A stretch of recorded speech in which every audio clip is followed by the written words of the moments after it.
Look, I'm gonna be honest here. I don't know if there's a single Nintendo IP that's gone through a rougher dark period than what Metroid did.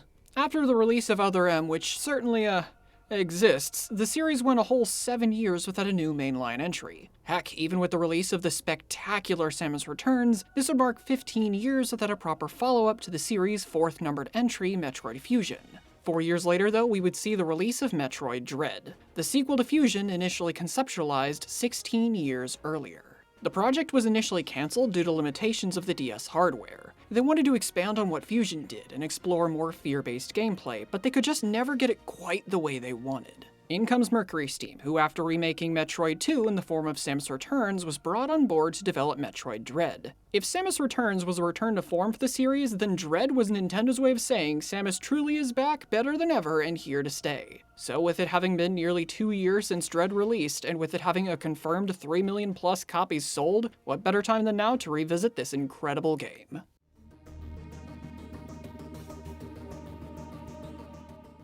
Set an unknown amount of time after Metroid Fusion, the Galactic Federation receives footage from an unknown sender of the DNA-assimilating X-parasites living on planet ZDR. At first, they sent a group of 7 virtually indestructible research robots called Emmys to investigate the situation, but they quickly lost contact with all of them, which is definitely not a good sign, so they ask Samus to investigate instead. This job quickly becomes personal for her though, and not just because of her past experience with the X-parasites. After getting to the planet, she soon encounters what appears to be a Chozo, who then proceeds to beat her so badly she loses her Varia suit and probably her other upgrades as well, like usual. Without going into too many details, Metroid Dread's all about fully wrapping up every element this story arc has had up to this point. The Metroids, Chozo, the X-parasites, all of it's touched on here in some major way. It's the culmination of a story 35 years in the making, and the game makes this very apparent, both in what happens in the plot and how clearly battle-hardened and good at her job Samus is by this point. Yeah, I guess they didn't think it was apparent enough, so with Metroid Dread, Mercury Steam really went out of their way to show you just how awesome Samus really is.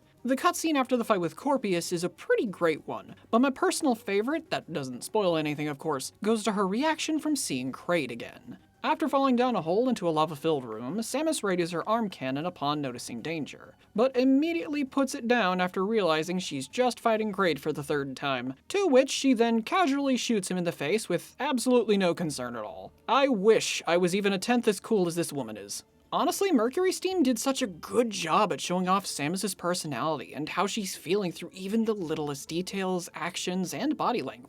She's a fearless woman of action, and Mercury Steam understands that perfectly. It's a good thing she's fearless too, because let me tell you, there's a reason this game is called Metroid Dread.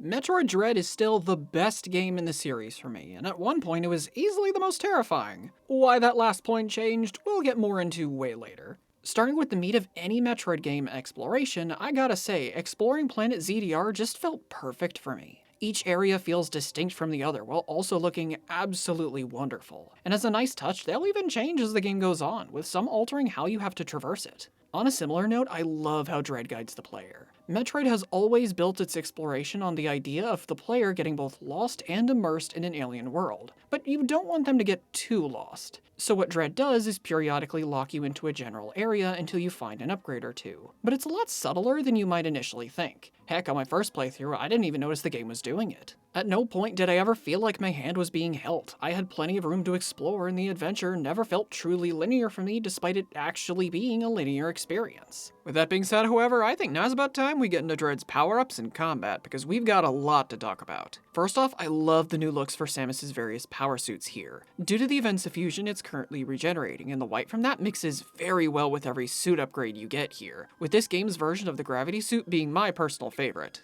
Aside from that, you have your usual upgrades like the various beams and missiles, but we actually have a few newcomers for Samus's arsenal. First up is the spin boost, which is a double jump that may as well just be a diet space jump. We have a returning form of the secret missiles from Prime 2 here with the storm missiles, which can be used to break multi-target locks and as a very effective weapon against bosses. Like, my god, are these useful. Fun fact, in my first playthrough of Dread, for reasons I'll never understand, I didn't use the storm missiles much in combat after I got them. As you can imagine, this mistake made tons of late game fights way harder and take way longer. Finally, we have the cross bombs, which explode in a cross shape to help break more bomb blocks at a time as well as propel you forward and upwards while in Morph Ball. To be honest, this is an upgrade I'm kind of surprised we haven't gotten before this game. It really just makes too much sense to have for the Morph Ball. Beyond that, Samus Return's Aeon abilities also make a reappearance, but aside from the Pulse Radar, we have two different ones. The Phantom Cloak is a stealth ability we'll touch on a bit more later. The Flash Shift, however, is both incredibly useful and my favorite of the Aeon abilities. Much like Samus Returns, Dread is a very hard game. In fact, I'd say it's on average harder than that game was. Things like the improved parry are going to be incredibly useful against enemies and bosses for getting extra resources like health and missiles, as well as dealing a lot of damage. This is where the Flash Shift comes in. It's a cool looking light dash with iframes that'll allow you to quickly dodge attacks, and because bosses can hit pretty hard in this game, you'll really need this for some later fights. Now, most of what we just went over probably won't be of much use to you though when you inevitably have to deal with the hacked and now very dangerous Emmys. These guys are the reason this game's subtitle is Dread. They're virtually indestructible, fast, and worst of all, they can even hear you. If they catch Samus, unless you manage to parry them, which is incredibly difficult to do by the way, it's an immediate kill and you'll be sent back to before you entered that Emmy's zone. This is where the Phantom Cloak becomes very important. Using this, you'll be able to hide from the Emmys if they ever detect your presence. It won't work, however, if they've straight up seen you though, which is communicated by their line of sight being red.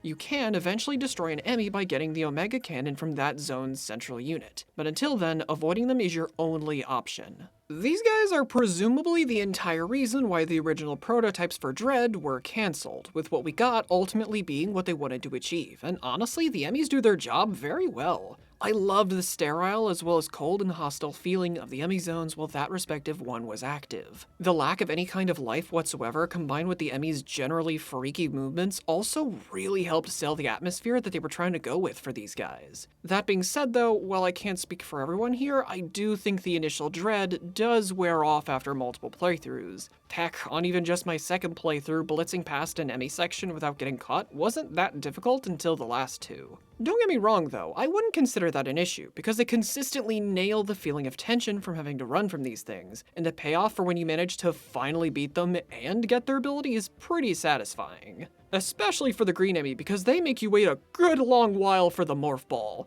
I'm not complaining at all, it's a nice and refreshing change of pace, but with how early an upgrade it usually is, I almost feel naked going so long without it. That being said, I have yet to talk about my favorite parts of the game, and that means it's spoiler time, so skip to the timestamp here or click ahead to the following chapter to avoid that. Otherwise, let's talk about why the final boss is the best fight in the game.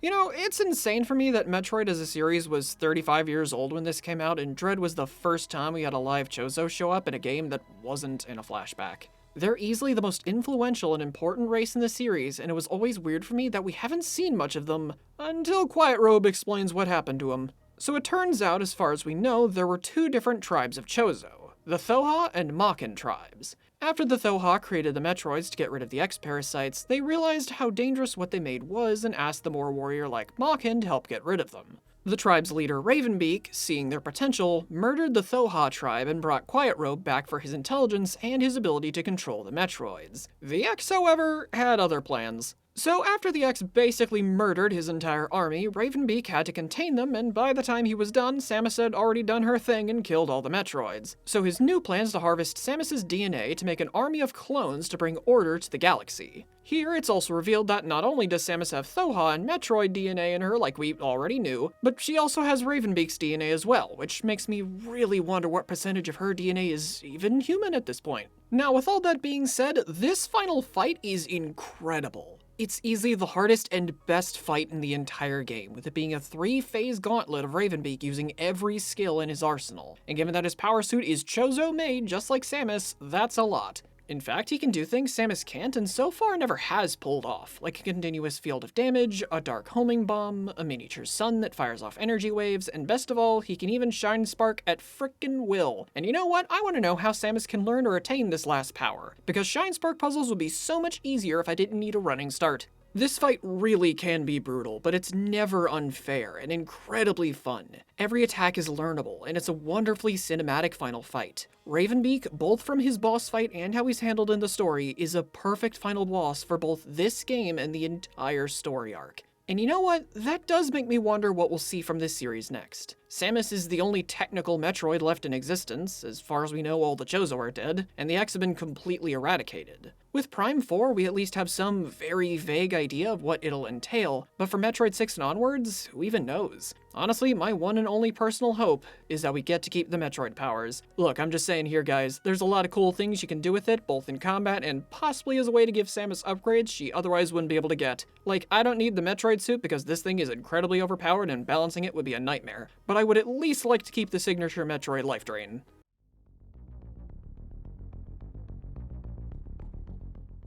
Replaying Metroid Dread for this video has really reminded me of just how nice it is to know that nowadays Metroid as a series is sitting in a pretty good place. We have Prime 4 hopefully releasing next year, we got Prime Remastered Shadow dropped earlier this year, and Metroid Dread was both an incredible game and a massive success for the series. I mean, really though, Dread is easily my favorite game in the series. I loved exploring ZDR and taking in the world around me, from its many caverns to the cold and sterile Emmy zones. It's brutal but totally fair, with a great roster of fun and challenging boss fights, many of which being some of the best the series has to offer, and none of this is even mentioning how well they nail Samus as a character. As far as I'm concerned, 2D Metroid is in good hands with Mercury Steam at the helm, and I can't wait to see what comes next for the 2D games. May that be the Fusion remake they wanted to do, or Metroid 6. Thank you all for watching, like and subscribe if you enjoyed the video, consider supporting me on Patreon by clicking the link down below or by becoming a member of the channel, and I hope you all have a nice day.